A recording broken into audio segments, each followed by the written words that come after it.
Look, Miami is truly a one-of-one city. Nowhere else in the United States can you find so many supercars, yachts, streamers, YouTubers like me, and so much f***ing money in one place. And once a year, out here in the 305, something called Art Basel Weekend comes around, which for all intents and purposes is just an excuse for a bunch of millionaires to travel to Miami and party for a week straight. Basically, Miami is already GTA, but Basel just takes this shit to the next level. Now, I was planning on staying at home this Art Basel weekend and locking in, but at 9 a.m. on Saturday morning, I got a text from my friend Tom Cruise.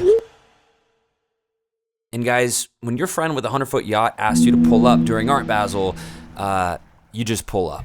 We pulled up at my friend Tom's house, worth like $25 million. Heard you bought another car, Tom. It just fits my personality. Oh yeah, it's calm. Perfectly. Guys, if you watch my channel, you know I've been all over the world in my early 20s. Monaco F1, Ibiza, you name it, and I have to say, nothing feels like a Saturday afternoon on a yacht in Miami. And look, I'll be the first to tell y'all that all the things you read about Miami online are true. It is fake, it is transactional, it is full of scammers, but somehow I turned my internet dreams into a real life group of friends out here that is none of those things. And when we hit lunch at Sea Spice, on the yacht, followed by sunset, followed by getting the biggest table at Palm Tree Club for the best DJ set of the year, Miami really is just, well, just look.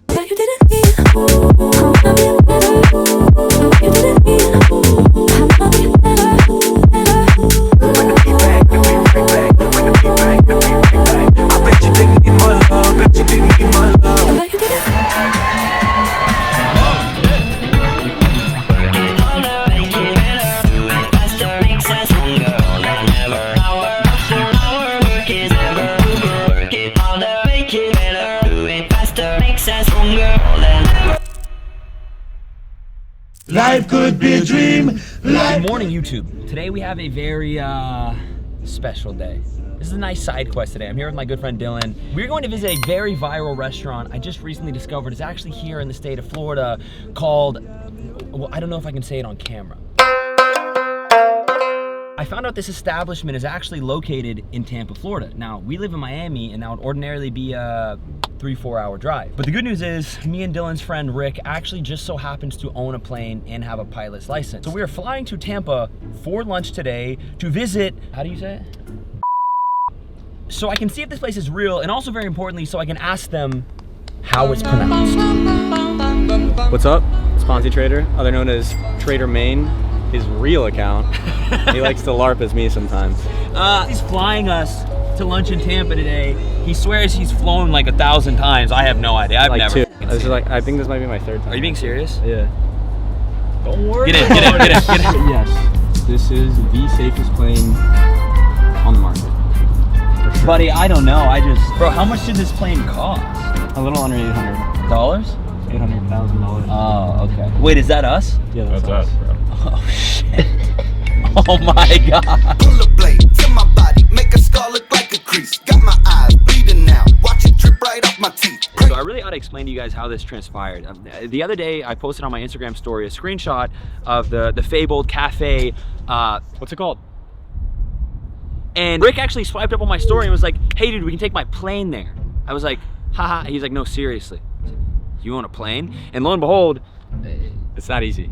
You can literally just like free will. You can just like go. You know those Florida man stereotypes, bro? You literally are Florida man. Plain blue skies, cafe. And I can say that. And I can say that. Locked in department call. What the fuck is a lock? They said they don't know you, dog. God damn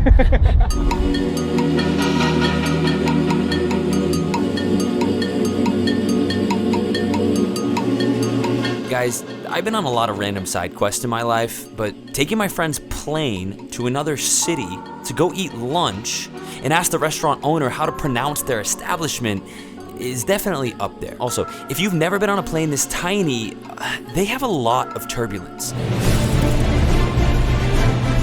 And this one also has Starlink.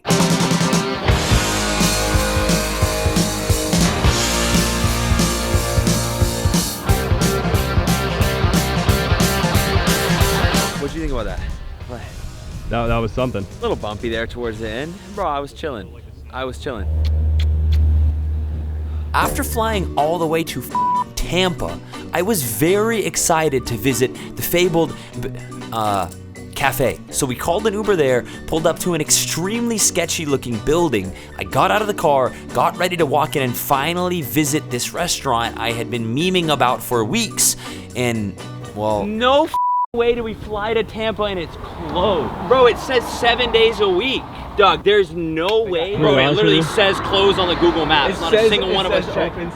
Champ, look at your IG story. Oh my god. Champ. In the IG story I posted today, it says closed. I guess I call them when they open on Thursday and ask for the correct pronunciation. What the? 1 week later. How do I? Sorry, it's kind of maybe a weird question. How do I pronounce the name of your restaurant? How would you pronounce that? Yeah, like I'm afraid to say it out loud. The first word in English looks like bitch, and the second one looks like it's pronounced Cafe Bitnier. Bitnier? Oh my god, bro, I've been saying it wrong this whole time. If I could make a Polymarket bet, I would. Here's the Polymarket odds on this. Based on Polymarket odds.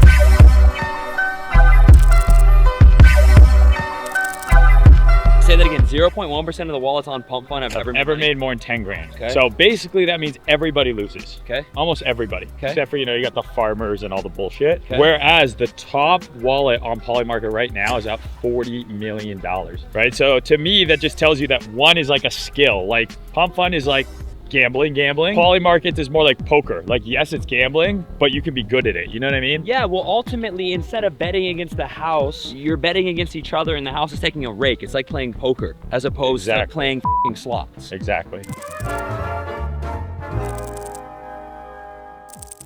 All right, so Lighter is a decentralized perpetuals exchange, which is doing a massive airdrop. People are speculating on the value, how much is going to be airdrop, yada, yada, yada. They have mentioned several times that they're going to TGE, token generation event, launch the token in 2025. They haven't specified the date, so there's a Polymarket line that line expires on December 31st. And people are thinking, well, we're getting really close, and if it's not going to happen now, then what if it doesn't happen on the 31st? So really what you're gambling on is whether it happens this year or not. And I'm like 90% sure it's going to happen this year. One, because of accounting purposes, if it's a US corporation or some sort of ties to a US corporation. I think it's a really, like, they're selling $1 for 73 cents right now. And every day we get closer to December 31st, I think there is a better chance you get a better entry. A few days later, the odds on this Polymarket dropped to 58%. Rick put $62,000 in. He ended up making over 60K in a day.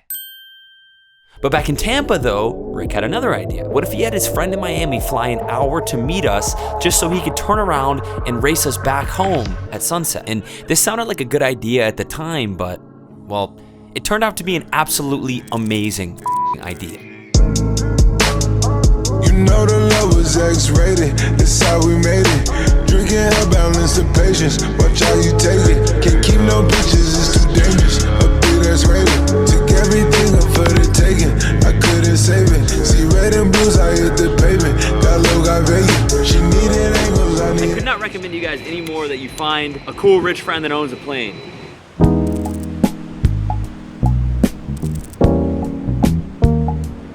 Good evening, YouTube. Look, we had a bit of a tough week in Tampa, but all hope is not lost because our boy Jake Paul fights Anthony Joshua tonight here in Miami. I will be going to that fight. But before I go, I'm sitting here scheming on Polymarket. Now look, here's the thing. The Polymarket odds have Jake Paul at a 9% chance of winning, okay? 9%. Now, if I had to guess, this is probably because Jake Paul is a YouTube boxer and Anthony Joshua is an Olympian heavyweight boxer who is, 6'7" and 280 pounds. But you just saw my boy Orangey spend $5,000 on Jake Paul to win like $60,000. I don't support gambling, but look, I am a YouTuber. I want to support fellow YouTubers. So $1,000 to win 11 G's sounds like well, honestly sounds like a good donation. On the off chance this thing hits, what I actually think is more likely of happening is Jake lands like one good punch during this fight. Paul's hands are down. Paul unwinds and catapults. His odds swing from like 9% to like 20% or something, and we just live sell for a 2x. Lock me in, baby. There we are. No LARPing. We're live. Well, guys, I'm pretty sure that you all know how this story turns out. And it almost, there's a left hook. But don't worry, I still had a pretty good week. I don't know about this, I don't know who you think. I got money, bitch, I'm gonna need to get